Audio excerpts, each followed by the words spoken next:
Welcome, everyone. We are coming to you live from inside the sensitive empowerment community, and I am delighted to be joined today by William Aron. Thank you for joining us. Wonderful to have you here. Thank you for inviting me. It's a real honor and pleasure to be here amongst my tribe. I guess we're all part of the same tribe then. Absolutely. Highly sensitive folks, yeah. Absolutely, yes, it really is so important for us to be among our tribe. It really is, and probably a piece that we're gonna look at today. So what I'd love to do is introduce you, William, say a little bit about myself, and then there's a short piece that you have written, William, that I would really like to read that I think frames this episode so well. So I shall dive into that. And just again to let you guys know, joining us live today, thank you so much for everyone being here today. Please do ask us any questions if you would like to. We shall be coming to the questions towards the end of the session, but we'd really love to hear from you. And all right, so on that note, let's dive in. So today we're going to be covering the very important topic around redefining masculinity, how the HSP and LGBTQ plus community can influence and lead us. So William Aron is an author with a writer's heart and researcher's mind. He retired early from his corporate job to start his hypno-coaching and neurofeedback brain training business, Brain Pilots, in Bend, Oregon. In late 2016, he began his blog, The Sensitive Man, about his experiences as a highly sensitive man. The blog became the genesis of his first book, Confessions of a Sensitive Man. His new book, On Being a Sensitive Man, is the follow-up book, which focuses on how to live in the world as a sensitive man. I know that many of you know me already. I am Willow McIntosh. I'm the creator of the High Sensory Coaching Program, where we train high sensory, highly sensitive people to take ownership of their gifts and abilities, to bring themselves into service in the world as coaches, healers, consultants, and facilitators. All right, so this is the piece that I'd really love to read to get us going here today, William. On many occasions, Dr. Elaine Aron has written that highly sensitive people were designed by nature to perform an evolutionary function. We are the wise counselors, the cautious advisors, and the thoughtful and empathetic souls who aid the human race. We are at an important juncture in human history. A form of exploitative and dominance-focused masculinity has been running the planet for millennia. The consequences of this form of masculinity are evidenced in the planet's current state. We as a planet are in a state of imbalance as we allow this form of distorted masculinity to jeopardize our future. Wow, I absolutely love that, William. Thank you so much, and over to you. Well, that's right. You framed that. You know, a few years ago, you were mentioning earlier, I started writing a blog about being a highly sensitive man. I myself found out about the trait by reading Dr. Aron's book, which of course every highly sensitive person should be reading. But this was probably back in the early 2000s, and it took me several years, maybe even a decade, to really get my hands wrapped around the trait and being a man. Those two things didn't seem to go together. My upbringing was, I was raised in southern United States, very traditional gender roles, very clearly delineated. And if you didn't fit into the mold, you were kind of out of the box. And that was where I found myself more often than not. But I did my very best to try to fit into that role that was described, you know, through culture and through the definition that we had of masculinity.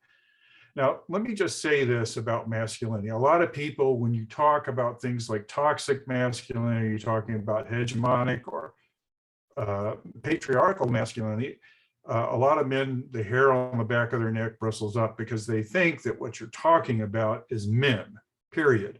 And that's not at all what I describe in the way I write about it. Masculinity, to me, is a cultural construct. It's something that we created. It's kind of a costume that we want men to wear.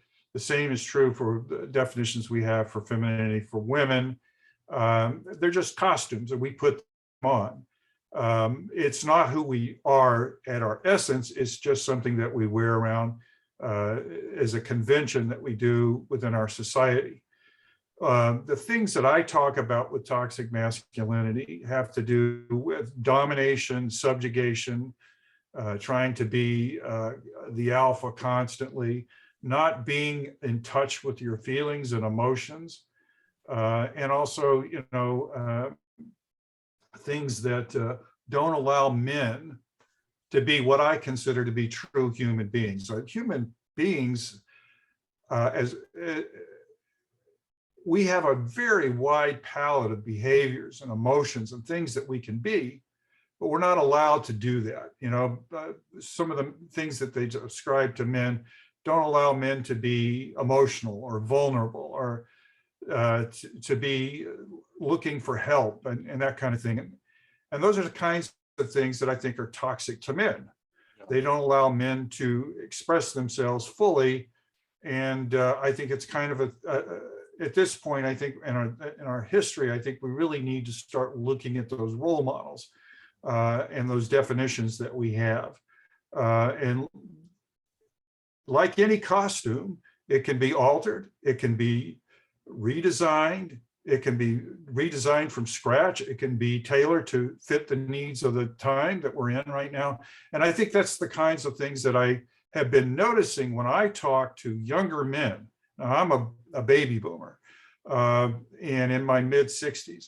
But when I talk to younger men that are in the millennial generation, men that are Gen Zers, they seem to be very open to this idea because they're more open about being more inclusive and how we define what masculinity is. Yeah, absolutely. Wonderful. Yes, I couldn't agree more. Absolutely. I think this is one of the key areas, and I'm so pleased that you've brought this up at first. I couldn't agree more. I think this issue around us as men having to fit a particular mold or a particular model that is, from wherever that's come from, it is a model, as you say, that stops us from being ourselves. It stops us from feeling safe to be vulnerable, to express ourselves, to actually be the truth of who we are. If we're coming from this pre-designed or expected way to behave and way to be, it means that we're repressing the truth of who we are. And that is it's a miserable and it's a dangerous place for a man to be. And I think also what I love that what you're addressing here as well is the thing for us as HSP men is we are deep feeling emotional men. We care deeply. We know that we're here to do important work in the world. We have an important message. And that makes it even harder for us to come forward, to be honest about how we really see the world and of course how we really feel. Exactly. And like I said, I as a boomer looking out, I mean, my generation, I think those on the call that are also boomers, we had this notion that we were going to change the world and we were going to make all these amazing changes. And somewhere along the way, that didn't happen. I think that out of necessity, some of the younger generations are going to have to make some sweeping changes in order to adapt and live in the world that we've created as a result of this. It's difficult as a man. It appears that I'm attacking men, but it's not. It's not that. I'm subject to toxic masculinity as much as any female or any child is. The idea is that being a highly sensitive man and being naturally wired to be emotional, to be sensitive to what's going on in the environment, to being intuitive and things like that. Those kind of things were just not the kinds of things that you would expect from a man. Those are things that you would be considered to be feminine. But the idea is that both men and women, I mean, going back to Carl Jung, when he talked about anonymous, the male and the female side, that energetic element is in both men and women. And I think we're really out of balance as a society. And that needs to be, comes back into focus where we, and I think as HSP men, can be actually thought leaders on this. We can be people who get out there and advocate for this change. The reality is, when you're talking about a change like redefining masculinity or putting different terms or making it more inclusive, or even putting masculine and feminine aside and focusing more on being human, which is a much broader concept and much more inclusive. This is not something that's going to happen in 5 years. This is not something that you can push a button and you know, a roadmap comes out and we all get on board. This is going to be a multi-generational change that has to take place. And it's got to start with people talking about this. And I start to see more of this. In fact, this morning I posted something on my social media about a study at the University of British Columbia where they're talking about how men have more mental health issues when they have relationship issues. One of the reasons why they do is because their inability to be able to ask for help. It's seen as a vulnerability and a weakness. Well, these are things that I think highly sensitive people are much more in tune with, and I think highly sensitive men are much more in tune with. And we could actually model the kind of behavior that other men could learn from by our own unique prism of how we look at the world and how we process things. So I think that's something that, you know, that we as highly sensitive people need to talk about. Yeah, absolutely. Absolutely right. Yes, I absolutely love that. I really love what you said there about how when we were younger, it felt like there was this mission that we were here to do, and that was something that was in our hearts, and it kind of got swallowed, or it kind of got, you know, dissuaded by society. We sort of almost came into this kind of wall where it was like, wow, I can't actually really engage with who I am because it's just not accepted, or I'm not allowed to be me in society, which I think is a really interesting point there. And yes, what you're saying here about the opportunity that we have to understand that as men, we're both energies, we're both male and female energies. There is a lot more to us as men than meets the eye, or perhaps that we feel safe enough to share. And therefore, you know, there is this issue that happens with our mental illness. And I think one of the key pieces here is around us feeling safe to express ourselves and to be real and to be true. I think when we're unable to really express ourselves, as you say, within relationships, or to really talk about how we're feeling, or to, you know, to feel as though we're going to be accepted and not rejected, if we actually share and talk about who we really are, there is a shift that's happening. And the importance of us training younger generations and actually listening to younger generations who know more about this, they're more comfortable with expressing the truth of who they are. But for us to guide in the best way we can as high sensory men to really support this, to allow this rebalancing, right, to take place. I think there's this tremendous opportunity for us to bring balance and truth back into society in so many levels, which is going to address so many pieces that need it. You know, so many of the issues that we have, so many of the problems we have in the world today, I think if you could start to look at masculinity as being something that's out, that, like I said, it's like a costume you wear. It's not you. It's something you agreed to wear to fit into culture, into society. It's a construct of ideas and ideals that we put together. If you can look at it as something separate, then you can see that it has been distorted over time. It's become more where, as I said, the things that we maybe had long ago looked at for men, from men, these kind of things where they were protective and they were family oriented and they worked culturally and communally with people instead of this sort of individual kind of reptilian mindset that has taken hold here with masculinity, which basically is about subjugating people, about conquering, about domination.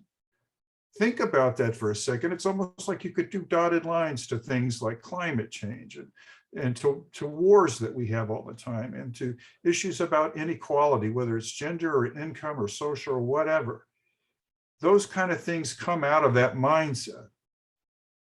Men aren't born with this inherently. I mean, there are hormonal things that are natural that come with the package of being a male, but the idea is that these constructs that we put together, these kind of things we look up to in our movies, in our novels, and places that we look for ideal, what we think the ideal male is, our heroes. Those things have been distorted over time, I think. And the idea is now we need to look at being more compassionate, being more thoughtful. Look at it, the same thing in business. The business is the same way. You get big, you get out, you dominate, you eat up your competition. Is that really a model for a world that's becoming so increasingly interdependent on each other because of things like the internet? I really think it's something we need to really look at. And starting with masculinity and those definitions might be a good place to start. I love that. Yes, well said. Well said. Goodness me, absolutely. We are living in an old model of masculinity. There's no doubt about that. It may well have served us in previous history, it's outdated, to have the role of the dominant masculine energy, the aggressor, the warrior, and as you say, to have that energy in the world right now, connecting the dots, it's causing problems. It's causing a great deal of issues in the world that we're now having to clean up and having to address. Such an interesting way of looking at it. And it just doesn't serve where we are right now. And especially, as you say, within organizations, it's becoming more and more of a buzzword around empathic leadership, and the fact that we need to remodel leadership within organizations. People are not feeling safe in their place of work. They don't feel that they are in a culture where they can be seen and heard and understood. There's a high turnover of staff. People are unsure as to whether they really understand what the company's all about, who's really in charge. If you've got an alpha dominated male trying to get the most out of a team, but everyone in the team feels terrified, it's an old model. It's not working, and this is absolutely an opportunity for us to begin this evolution, to come into ownership of what we're really here to do as men, I think. Yeah, and it's one of the concepts that Dr. Aron talked about that I just really latched onto, was this idea that we have a purpose. And I think a lot of HSPs, myself included, always felt, okay, well, I'm different. I know I'm different. Now I know why I'm different. But what's the point of all this, right? And as I started to do research for the book, and I, of course, referenced her quite a bit, that idea, that concept of there's an evolutionary purpose behind this trait surviving through generations and generations from time immemorial, right, to the present day. And I think right now, more than any other time in the history of the planet, this is a time for highly sensitive people to embrace the trait, right, and especially highly sensitive men, because I know it's hard and I know it's difficult sometimes, but to embrace the trait and then go out and educate other people about the trait and participate in these discussions where we're talking about, that wise counsel, that advisor, that priestly cast, I guess, that Dr. Aron talks about so much, that we kind of fit the mold for. This is our role. This is one of our roles, and one of the things that I think we can make great contributions to the world. Yeah, absolutely. Absolutely, 100%. I couldn't agree more. Yes, this trait is intended. The fact that it's in 150 species of animals, it's here to play a role. And from all of my experience of working with high sensory people, and I'm sure, you know, with your experience as well, we have an ability to bring a wider perspective. We are able to see into the true nature of things. We can help to understand the people at a deeper level. We can understand organizations at a deeper level. And this is our time now to understand that we have such an important voice in the world. We have this opportunity to come forward and recognize that we can be in symbiosis with non-HSPs. You know, this is not about us being better. It's about us coming forward and recognizing that we have an equal voice that needs to be heard.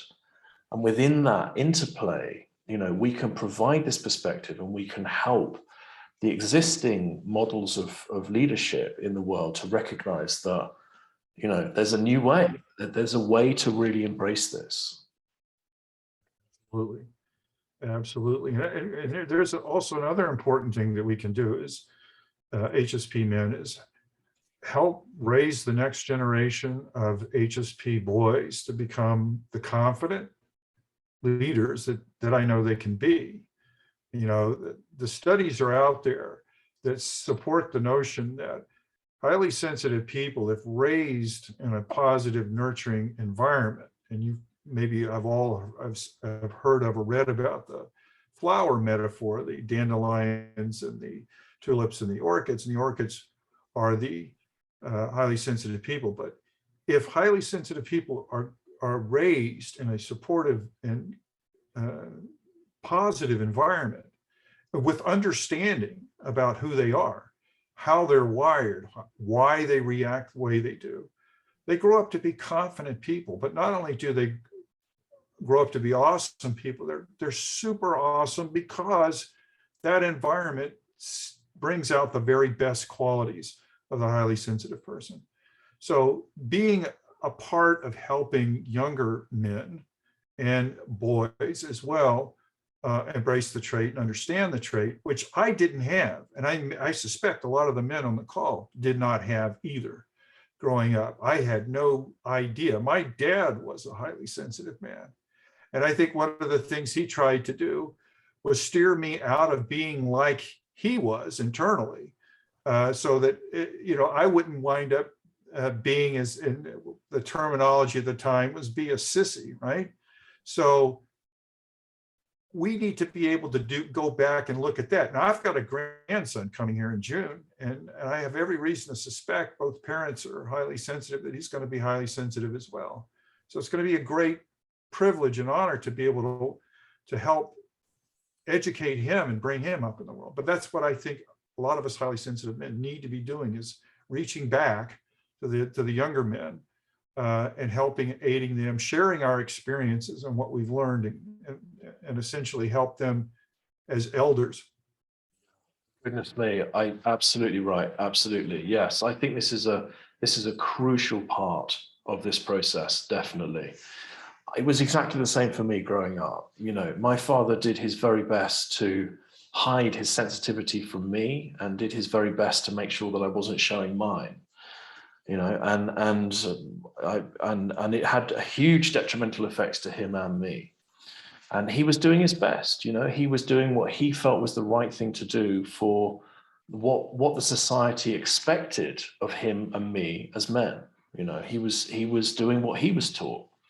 And this is a key area. This is an opportunity, exactly as you say, to support young high sensory men to recognize that they have a role, but also, you know, to give them the training and the understanding that we're experiencing the world in a different way, and to embrace that, to see that as an advantage, to recognize, you know, the fact that we're processing more information, we're feeling more deeply, we care really deeply, and often that is expressed you know, in anger as men. If we care very, very deeply about something, but we're not being heard and we're not being expressed, you know, it's dangerous for us as men to be in that place. So you're absolutely right. I couldn't agree more to really, really encourage young men to really embrace their role. I think it begins there, and it begins in the roles that we can play within leadership. I think you're right on the money there.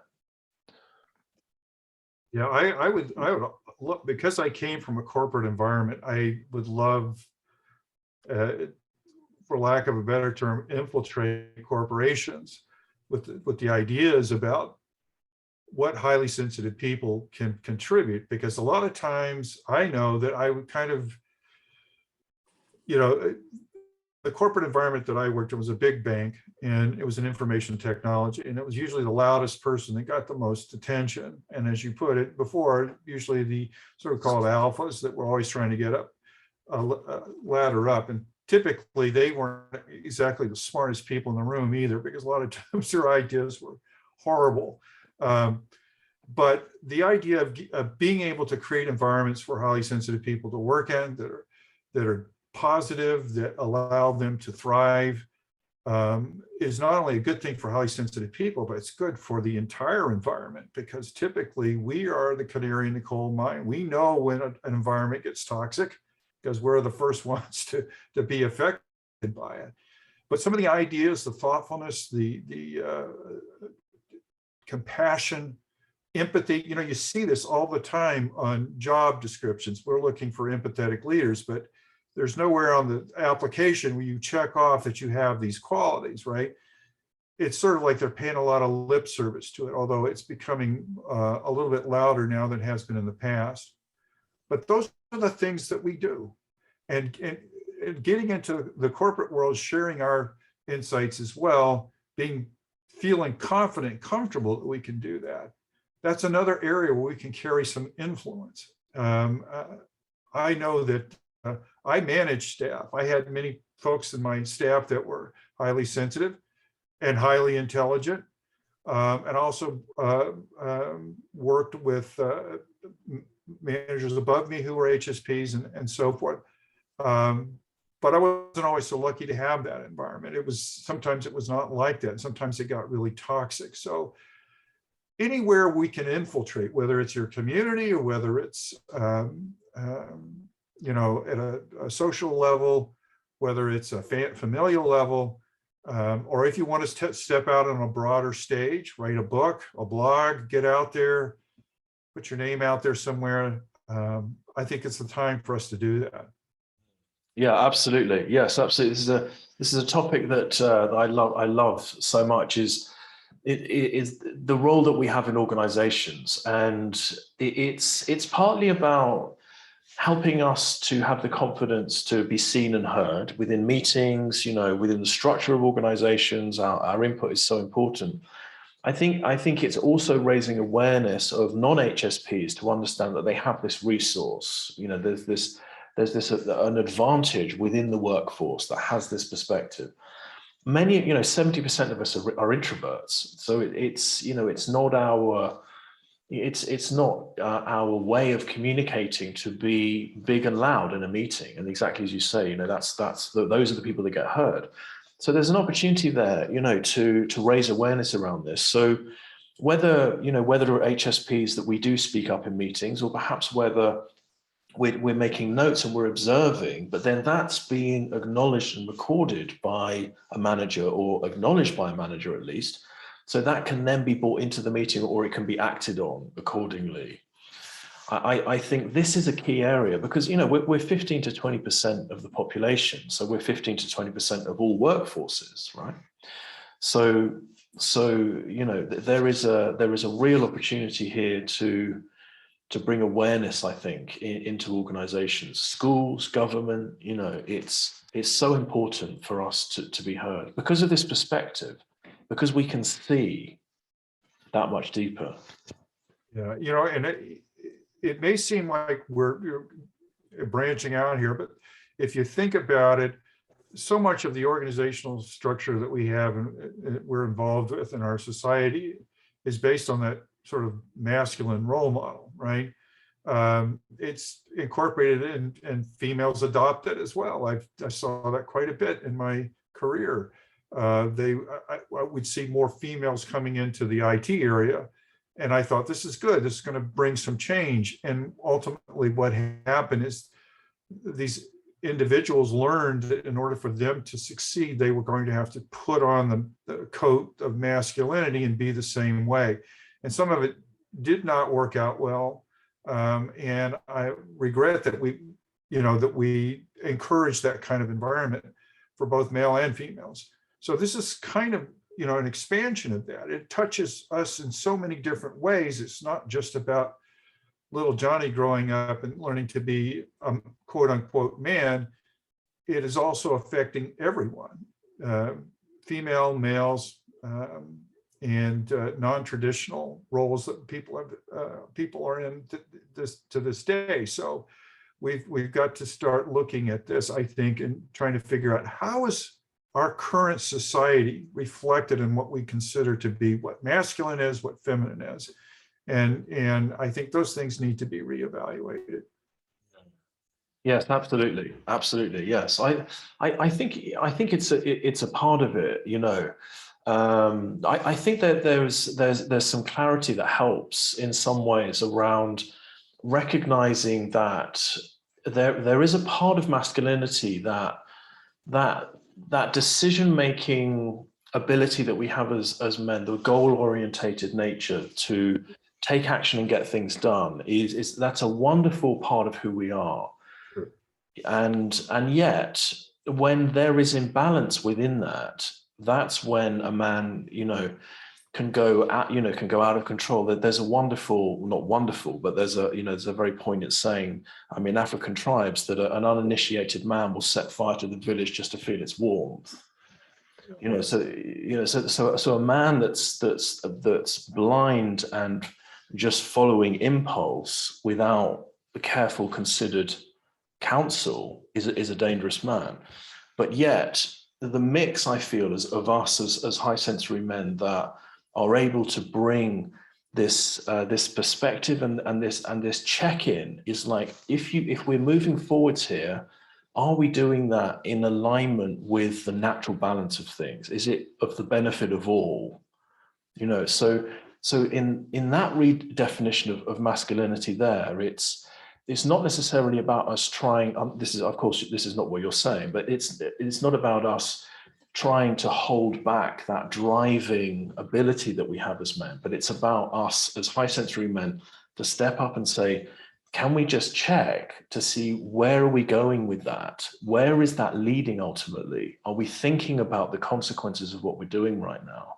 And as our voice gets heard in the world as high sensory men, the non-high sensory men are going to listen to us and think, do you know what? I didn't think of that. Thank you so much. That makes a big difference. Actually, we need to go that way. Yeah, I agree. And as we had mentioned earlier, I think it's a distortion of what masculine can be. This is where we are right now, is that it's a distortion of those things. There's things you talked about, action-oriented, protector, someone who's goal-oriented.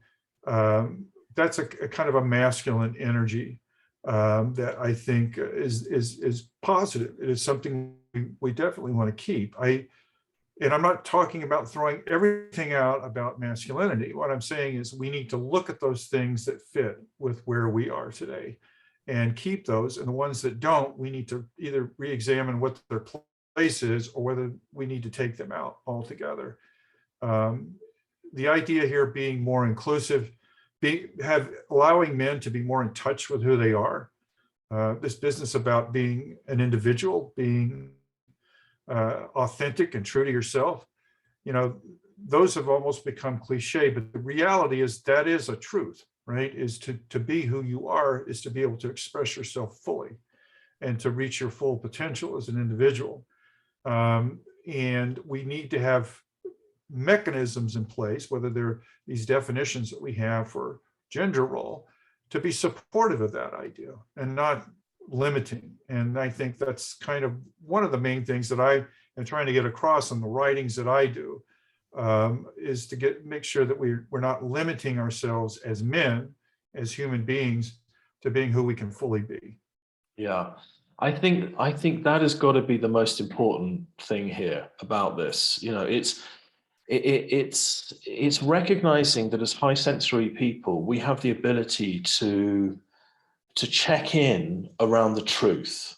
So if as men we are out of balance and we're not feeling safe to be honest, we're not feeling safe to be vulnerable to who we really are, that is where our ability comes in. You know, we can facilitate other men to help them to tune and say, you know, is that how you're really feeling? Is that who you really are inside? And I think once we give men permission to be truly honest about how they're feeling, we then come back into alignment with the true nature of what masculinity really is. And then giving men permission then to act from that place of real connected authenticity.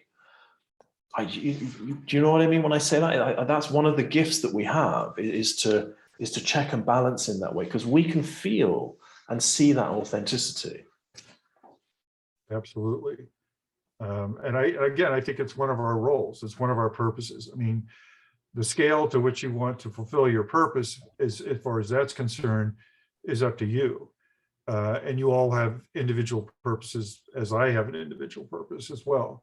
But the idea is that this, I think, is a really critical time for us to acknowledge this gift that we have as what it is. It's a gift. It has its challenges, and I won't sugarcoat that, because you all know that. But it's taking that gift and employing it, using it the way nature intended for us to use it, which is kind of the, you know, in our cautionary, advisory, aware roles that I think highly sensitive people deliver naturally. That's just, it's part of how we're wired. Absolutely, I couldn't agree more. Absolutely right, absolutely. And then there's a couple of questions coming in here. Okay. Question here from Kristen saying, so how can we spread awareness about shedding this mask of masculinity and coming back to these softer but necessary qualities? Great question, Kristen. Would you like to take that one, William? Yeah, I will take that. I honestly think it begins by discussing and talking about it. There's going to be probably a critical mass that has to form in order for this to really take hold. Just like any cultural change, anything that's going to require a kind of paradigm shift in the way people look at things, it's going to take discussions. It's going to take talk. It's going to take people writing books, like I said, blogs, getting involved at some level.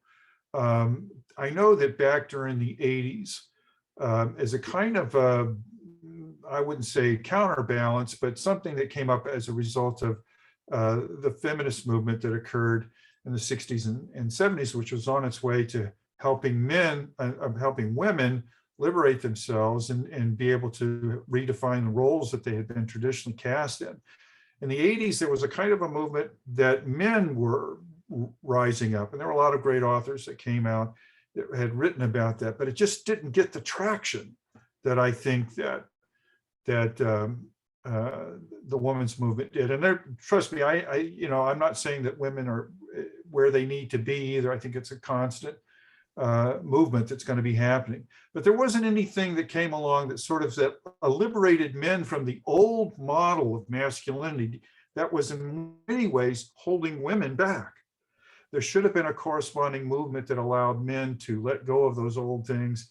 That would have been the genesis of what we're talking about today.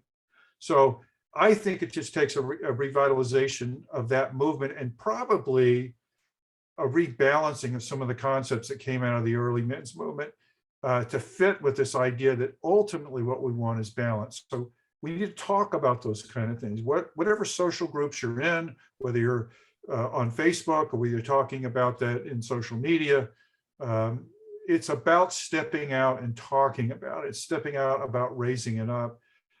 There is, I believe, a movement afoot. I think it's kind of like the crust of the earth. It's floating and it's moving along. And we had mentioned this earlier, Willow, about the LGBTQ plus community being instrumental, I think, in helping redefine some of the gender roles that have been out there. I raised or actually had a stepdaughter who was transgender female, and I learned enormous amounts of information about that whole process of becoming who you are authentically. I have a LGBTQ plus granddaughter as well. So they're setting the bar in terms of helping shift that. And how did that happen? Look at how their community developed and evolved over the years to communicate outward. And it's now getting involved in terms of, it's become normalized, right? Which is what it should be, out in the community, so that people are accepting it. And I think the same thing needs to happen with redefining masculinity. And I think it starts with each one of us individually getting out there and contributing what we can. Yeah, I think you're absolutely right. Absolutely. Yes. Yes. It's having the conversation and knowing the importance of this. I think through that place of ownership that we have such an important topic to share, it gives us a little bit more courage and support. And, to get the courage and support that we need to be able to speak up, I think that's what's crucial is knowing that this isn't just an idea that, that a couple of people have. This is actually a really important shift that needs to take place.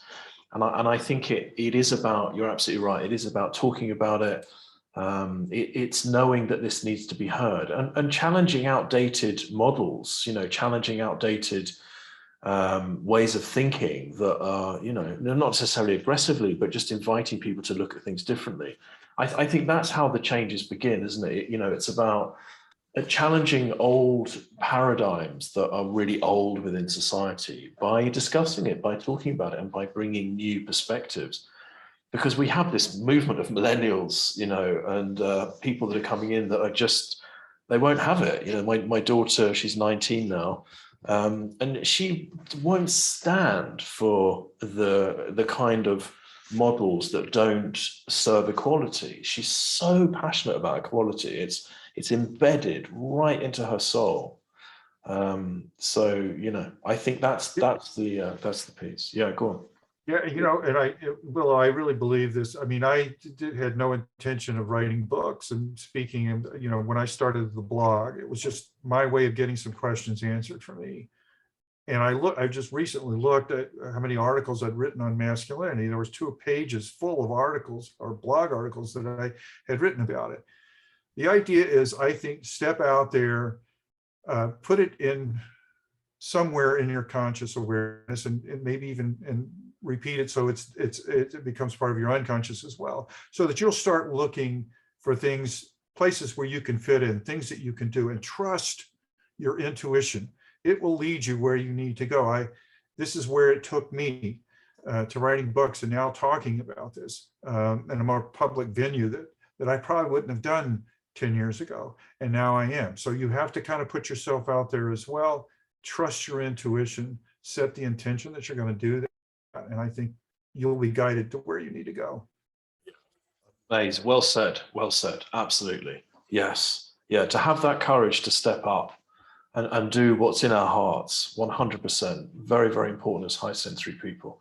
There's another great question here coming from Tom here. Do you think there's a labeling problem with this trait? Wow. Great question, Tom. I don't know of any men here in England who would want to be publicly known as highly sensitive. Tom, yeah. I couldn't agree more around that. And as I know, my work quite well, Tom, this is one of my real missions in the world, is to reframe this trait into, whether it's high sensory intelligence or whether it's something else. I really feel there needs to be a reframe about it. And even though Dr. Elaine Aron coined this phrase, I heard her in an interview where she said she felt that it should be called something else. She feels that there should be, because science evolves. She's a very scientific based lady in her research with her husband, and recognizes that there needs to be an evolution in the way that it's framed. But yes, Tom, I couldn't agree more. Definitely needs to be reframed. Would you agree with that too, William? I'm sure. Yeah, and I think you and I talked about this. This is a big problem for a lot of men, because sensitive has so many different negative connotations, especially when it's associated to men. And So I had taken up this subject a couple of weeks back when I wrote a blog article about what's wrong with the word sensitive. It does have these connotations around it. It's a funny thing because last week, and I was sitting around with my sister and my brother-in-law. He's a executive coach, business coach, and she's an executive in a advertising agency. And they were talking about the term sensitive and how difficult it was going to be to sell this idea to people, that it might be more palatable to sell the idea of redefining masculinity and then putting sensitive under that. So I don't know, I didn't disagree or agree with them on that particular topic, but you see from the outside world, it does look much more, appears to be much more difficult to convince men that being sensitive is a positive attribute and a positive personality characteristic. I think I agree with Willow 100%. The cat is kind of out of the bag. It's been 30 years, and it's even used in scientific research papers. I think it's going to be really hard to put it back in the bag and come up with something new. But as Willow was saying, as science continues moving forward, maybe a better term, neurologically based or something that can be used to describe this trait. But so many people are now identifying with it, both male and female. It may be hard to change that easily, but I think reframing it and putting more positive spin on it, if you will be useful. And that's going to take, again, it's going to take all of us communicating the idea. There's a lot of words that we have in our language that started out as a pejorative that with time and repetition, you can change those perceptions and make it more positive. So yeah, absolutely right. And there's actually another question that's come in here, which I think leads in from that very, very nicely, from Cecilia, saying, do you have any suggestions on how to bring up HSP and encourage it in our male family members and partners, especially if they've never heard of it or maybe resistant? I think the opportunity that there is here is to refer to the advantages of the trait. So the advantages that I embrace in myself and love to share, is around my intuition, my high levels of empathy, my ability to notice more about the environment around me, the ability that I have to be able to support others, to dive into the truth and purpose of who they are. That might be a little bit far to go initially when we're talking to new male members who really want to understand around the trait. But I think the opportunity is to talk about the advantages. And I know actually HSP men make amazing drivers because we have this higher awareness on the road, and we tend to react more quickly. So that that's just one example. But I think by sharing the fact that we're processing sensory information more deeply gives tremendous advantages in work, in relationships, in many areas of life. And I think that helps to embrace it.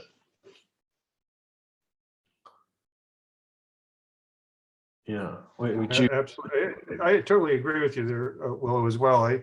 One thing that I would like to see personally, I know it's hard sometimes to broach a topic with a man who you may know is highly sensitive, but they haven't come to grips with that yet. One of the things I'd like to see is more role models in media, particularly in film, more highly sensitive characters as heroes, as opposed to being just support characters, something that people can identify with in a positive way, and more celebrities perhaps embracing the trait. One of the things I think is going to really help, you guys may be aware of this, is that Dr. Tracy Cooper has written a number of books on high sensitive men, and Will Harper is the guy who did the sensitive movies, and that's in the process right now developing a sensitive male movie that I think will be something that will help kind of normalize sensitivity in men. And the idea that we're talking about it, and that there are certain men that are identified with the trait and embraced it and see the positive sides of it. But I'd like to see more of that in our media too, is we're men can identify with somebody who's got the personality characteristic and see the positives in there. Business leaders, politicians, anything that we can do to have sort of these role models and serve as incentives for highly sensitive men to embrace the trait.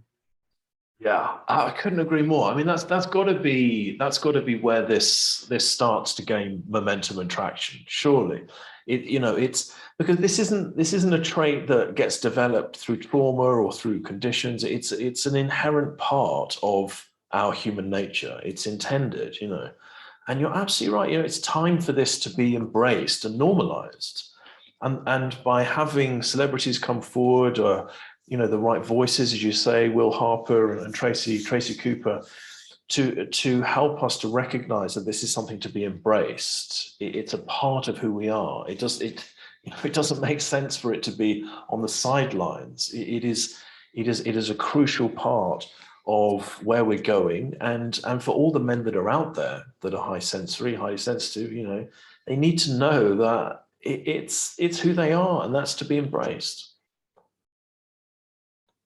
Yeah, I couldn't agree more. And go on, William, you were going to say something there.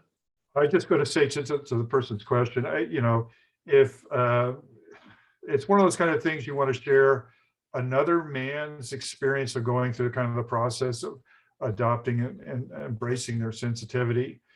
And this is a shameless plug, and I apologize, but I have 2 books out there that were written specifically for men. That could be something you could hand to read that is hopefully relatable content where they can see themselves in the things that I have written. There are other people who have written as well. I'm not certainly the only one that has done that, but that could be something you could do as well. Share some literature with them that's been written by highly sensitive men for highly sensitive men. Yeah, thank you, William. It's so important to know that these resources are out there. And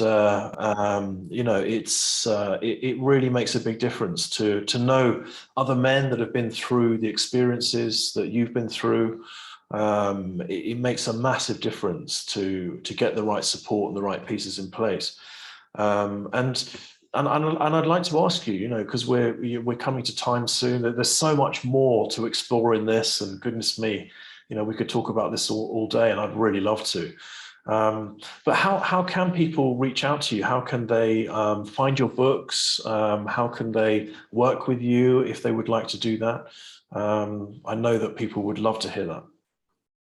Well, probably the primary way to reach me is through my website. It's called thesensitiveman.com. There's my blog articles are out there, and you can do searches on the blog articles for terms like masculinity. The books, they're links to the publisher for both the printed and the ebook edition, but the 2 books that I have out there, Confessions of a Sensitive Man and On Being a Sensitive Man, are on Amazon, Barnes & Noble, you name it, wherever you get your retail, online retail books, it's out there. And you can get those those locations as well. You can also email me through the website. There's a link to send me something directly if you have a question or something, some things that you'd like to follow up with me on. That's fine. Please do. I encourage people to participate interactively on the website, comments on the blog articles, and also sending something to me to ask a question or share with me. I'd love to hear from you all. Yeah, wonderful. No, thank you so much. And there's some great feedback coming through in the chat about your books, William. Very approachable voice. I also was I loved your voice. The pieces that I read about you before the episode today. You have a really, really important message, but you have such a wonderful way of expressing it and sharing it. And I really very, very much encourage everyone to reach out to William and to read his books. Definitely, it's another opportunity to help men and to young men to find the resources that they need to bring their voice forward. So wonderful. It's such a wonderful. It's been so wonderful talking to you today, William. I've enjoyed every minute of it, and I can, the chat's just been flying today. Everyone's been discussing and chatting and asking questions. We're talking about such an important issue, and it's so wonderful to have men like you in the world that are willing to stand and to be heard and to share your message. It really is wonderful. Well, thank you, Willow. My hat's off to you as well. I have great respect for you and what you're doing and the work you're doing. And I want to thank everybody. This is a great community. And, I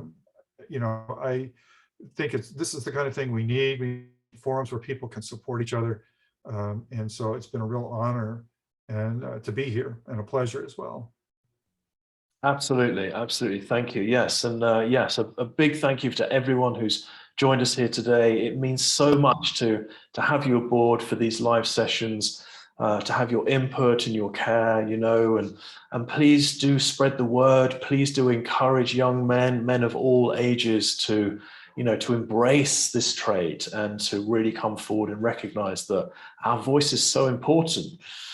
Men and women, but most, to help women to encourage the men in our lives to embrace this, to recognize it as a strength and as an advantage, and of course to take very good care of yourself out there. I know many of you are aware of my work too. Thank you, William, for your kind words there. If anyone wants to reach out to me, I'm there on highsensoryintelligence.com. There's resources around how you can train as a coach, as a high sensory coach, to embrace your abilities and bring your services into the world as a consultant, healer, facilitator. Would love to hear from you, even just for a chat, just to hear your wonderful voice as a high sensory person, whatever walk of life you're in. So thank you so much again, William, for joining us here today. It's been an absolute pleasure talking with you. And I know that this episode is going to go out far and wide. Please do share this far and wide. Anyone who resonates with this, it's so important to get the message out there. You never know the men in your lives who would be so grateful to receive this episode and to hear William's wonderful voice. So please do so. It really, really makes a difference if you add comments and rate the podcast. So thanks again, William. So wonderful to have you here. And thanks everyone for joining us. And we look forward to seeing you all next time. Bye for now. Thank you. Thanks again.